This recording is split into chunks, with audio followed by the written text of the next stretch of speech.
Allah, yang Maha Mulia, mengingatkan orang bukan Islam Mekah tentang fakta penting bahawa Nabi Muhammad, selawat dan salam ke atasnya, menghabiskan masa 40 tahun di antara mereka sebelum pengumuman kenabian dan oleh itu bukan asing bagi mereka.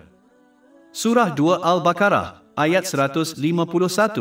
Sebagaimana kami telah mengutus kepada kamu seorang rasul dari kalangan kamu.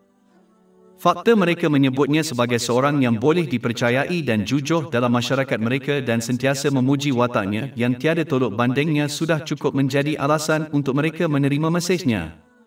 Malah, semasa kecilnya Nabi Muhammad, selawat dan salam ke atasnya, sentiasa di bawah perlindungan Allah Ta'ala.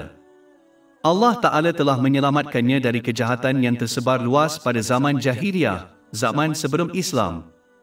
Apabila Nabi Muhammad, selawat dan salam ke atasnya, telah mencapai kematangan, baginda adalah orang yang paling baik di antara umatnya, yang paling baik akhlak dan nama baiknya, yang paling baik di antara mereka, yang paling berjiran, yang paling berhemah, yang paling jujur dalam ucapan dan yang paling boleh dipercayai. Dia benar-benar disingkirkan dari semua sifat jahat. Kerana itu, beliau dikenali di kalangan penduduk Mekah sebagai seorang yang amanah dan benar. Ini telah dibincangkan dalam Imam Ibn Kathir, The Life of the Prophet, Jilid 1, halaman 180. Bab 10 Yunus, ayat 16. Kerana aku telah tinggal di antara kamu seumur hidup sebelum itu. Kemudian adakah anda tidak akan membuat alasan? Namun, ramai di kalangan non-Muslim Mekah menolak kebenaran Nabi Muhammad, selawat dan salam ke atas baginda, yang mereka nyatakan dengan jelas, kerana takut kehilangan kedudukan sosial mereka dalam masyarakat mereka dan kerana takut dihalang daripada menyalahgunakan nikmat yang telah diberikan. Bab 43 Az-Zukhruf, ayat 78. Sesungguhnya kami telah membawa kebenaran kepadamu, tetapi kebanyakan kamu benci kepada kebenaran. Surah 2 Al-Baqarah, ayat 151. Sebagaimana kami telah mengutus kepada kamu seorang rasul dari kalangan kamu. Ini juga boleh merujuk kepada fakta bahawa ahli kitab itu mengiktiraf Nabi Muhammad, selawat dan salam ke atas baginda, dan Al-Quran sebagaimana mereka berdua telah dibincangkan dalam kitab suci mereka. Bab 6 Al-An'am, ayat 20. Orang-orang yang telah kami berikan Alkitab kepadanya, mengetahuinya Al-Quran sebagaimana mereka mengenali anak-anak sendiri mereka. Dan surah 2 Al-Baqarah, ayat 146. Orang-orang yang telah kami berikan Alkitab kepada mereka mengenalnya sebagaimana mereka mengenal anak-anak mereka sendiri. Seharusnya ini sudah cukup menjadi alasan untuk mereka menerima Islam, tetapi ramai di antara mereka menolaknya kerana takut kehilangan kedudukan sosial mereka dalam masyarakat dan kerana takut dihalang daripada menyalahgunakan nikmat yang telah dianugerahkan oleh Allah Ta'ala. Allah Ta'ala kemudian menunjukkan tujuan di sebalik mengutus seorang Nabi. Surah 2 Al-Baqarah, ayat 151. Sebagaimana kami telah mengutus kepada kamu seorang rasul dari kalangan kamu yang membacakan ayat-ayat kami kepada kamu dan mensucikan kamu. Proses menyucikan niat, supaya mereka hanya beramal untuk keredaan Allah Ta'ala, menyucikan ucapan, supaya mereka hanya berkata yang baik atau diam dan menyucikan perbuatan, supaya mereka menggunakan nikmat yang telah mereka perolehi. Dianugerahkan dengan cara yang diredai Allah Ta'ala, seperti yang digariskan dalam ajaran Islam, hanya mungkin apabila seseorang belajar dan mengamalkan ajaran Islam. Hanya mendengar bacaan Al-Quran dalam bahasa yang tidak difahami oleh seseorang tidak akan membawa kepada penyucian ini. Hanya apabila seseorang memurnikan fikiran dan badan mereka dengan cara ini, mereka akan mencapai ketenangan fikiran dan badan di kedua-dua dunia. Sihab 16 An-Nahl, ayat 97. Barang siapa yang mengerjakan amal saleh, baik laki-laki maupun perempuan dalam keadaan beriman, maka sesungguhnya akan kami berikan kepadanya kehidupan yang baik dan sesungguhnya akan kami beri balasan kepada mereka dengan pahala yang lebih baik dari apa yang telah mereka kerjakan. Surah 2 Al-Baqarah, ayat 151. Membacakan kepadamu ayat-ayat kami dan mensucikan kamu dan mengajarkan Alkitab kepadamu. Buku itu boleh merujuk kepada undang-undang dan kod kelakuan yang perlu diambil tindakan oleh setiap anggota masyarakat untuk menyebabkan ketenangan fikiran dan keadilan tersebar ke seluruh masyarakat. Isu dengan undang-undang dan tata kelakuan buatan manusia ialah mereka akan sentiasa berat sebelah dengan memihak kepada satu kumpulan orang berbanding yang lain.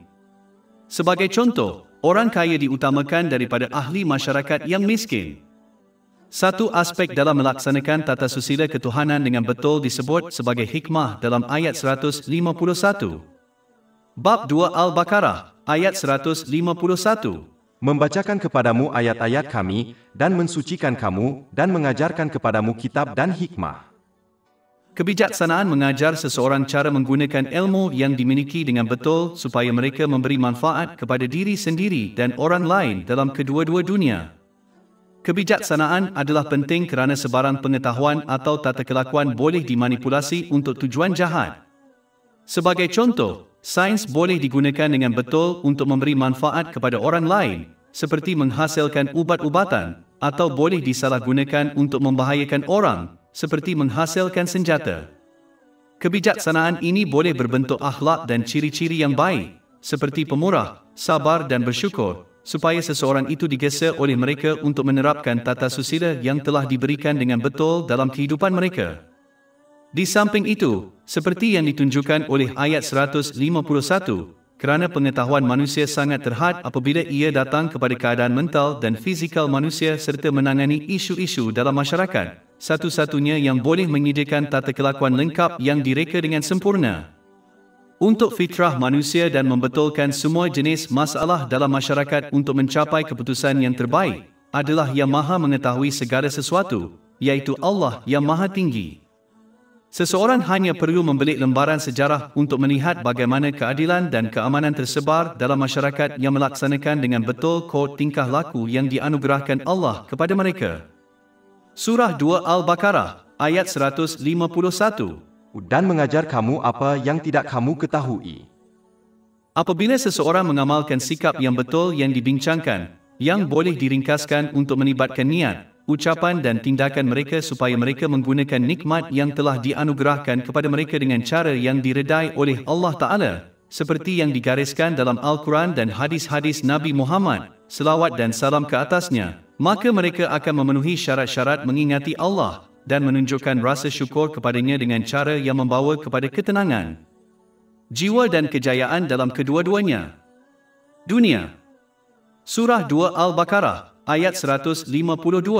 Maka ingatlah kepadaku, saya akan ingat awak, dan bersyukurlah kepadaku. Dan surah 13 Ar-Ra'd, ayat 28. Ingatlah, dengan mengingati Allah hati menjadi tenteram. Bab 14 Ibrahim, ayat 7. Jika kamu bersyukur, nescaya aku akan menambah nikmat kepada kamu. Manakala orang yang gagal mengingati dan menunjukkan kesyukuran kepada Allah Ta'ala dengan cara ini, akan mendapati bahawa harta duniawi yang mereka miliki akan menjadi sumber tekanan dan masalah bagi mereka di kedua-dua dunia, walaupun mereka mengalami detik-detik kesusahan, keseronokan dan hiburan. Bab 9 At-Taubah, ayat 82. Maka hendaklah mereka ketawa sedikit dan kemudian menangis banyak sebagai pembalasan terhadap apa yang telah mereka usahakan. Bab 20 Taha, ayat 124-126. Dan barang siapa yang berpaling dari peringatanku, maka sesungguhnya baginya penghidupan yang sempit, dan kami akan mengumpulkannya pada hari kiamat dalam keadaan buta. Dia akan berkata, Ya Tuhanku, mengapa engkau menghimpunkan aku dalam keadaan buta, padahal aku dahulunya adalah seorang yang melihat. Allah berfirman, demikianlah telah datang kepadamu ayat-ayat kami, maka kamu melupakannya, dan demikian pula kamu pada hari ini dilupakan. Surah 2 Al-Baqarah, ayat 152. Maka ingatlah kepadaku, saya akan ingat awak, dan bersyukurlah kepadaku dan janganlah kamu ingkar kepadaku. Adalah penting untuk diperhatikan bahawa kepercayaan telah dipasangkan dengan kesyukuran dan kekufuran telah dipasangkan dengan kekufuran. Perkara ini sering berlaku dalam ajaran Islam. Ini menunjukkan pentingnya memahami bahawa seseorang tidak boleh menjadi seorang mukmin yang sebenar sehingga mereka mengamalkan rasa syukur kepada Allah Ta'ala. Bermaksud, syukur adalah langkah pertama menuju ketawaan sebenar kepada Allah Ta'ala. Ini seterusnya menyerlahkan kepentingan menyokong pengisytiharan kepercayaan secara lisan seseorang dengan tindakan, kerana rasa syukur tidak boleh ditunjukkan tanpa tindakan, yang bermaksud, kepercayaan tidak boleh diperoleh tanpa tindakan yang baik. Ringkasnya, bersyukur dalam niat seseorang hanya melibatkan tindakan untuk mendapatkan keredaan Allah Ta'ala. Bersyukur dalam ucapan seseorang melibatkan bercakap apa yang baik atau berdiam diri. Dan kesyukuran dalam tindakan seseorang melibatkan penggunaan nikmat yang telah dianugerahkan dengan cara yang diredai Allah, yang Maha Tinggi, seperti yang digariskan dalam Al-Quran dan tradisi Nabi Muhammad, selawat dan salam ke atasnya. Surah 2 Al-Baqarah, ayat 152. Dan bersyukurlah kepadaku dan janganlah kamu ingkar kepadaku. Di samping itu, adalah penting untuk diperhatikan bahawa menunjukkan rasa syukur kepada manusia adalah sebahagian daripada menunjukkan kesyukuran kepada Allah, yang Maha Tinggi, kerana Allah, yang Maha Tinggi, sering menggunakan orang untuk menyampaikan rahmat tertentu kepada orang lain, seperti ibu bapa seseorang. Oleh itu, seseorang mesti menunjukkan rasa terima kasih kepada orang dengan membalas budi mereka, walaupun ia adil dengan doa kesejahteraan bagi pihak mereka, seperti yang telah diperingatkan oleh Nabi Muhammad, selawat dan salam ke atasnya, dalam sebuah hadis yang terdapat dalam Jami' at-Tirmizi, nombor 1954, bahawa orang yang tidak bersyukur kepada manusia tidak dapat bersyukur kepada Allah Ta'ala. Kesimpulannya, seperti mana seorang pesakit yang bijak menerima dan bertindak atas nasihat doktor mereka kerana mengetahui yang terbaik untuk kesejahteraan mental dan fizikal mereka, walaupun pada hakikatnya mereka diberi ubat-ubatan yang pahit dan pelan diet yang ketat, seorang Muslim mesti berusaha untuk mengingati Allah, yang Maha Tinggi, dan menunjukkan rasa syukur kepadanya sehingga mereka memperoleh keadaan mental dan fizikal yang sihat di kedua-dua dunia walaupun tingkah laku ini, kadang-kadang, bertentangan dengan keinginan duniawi mereka.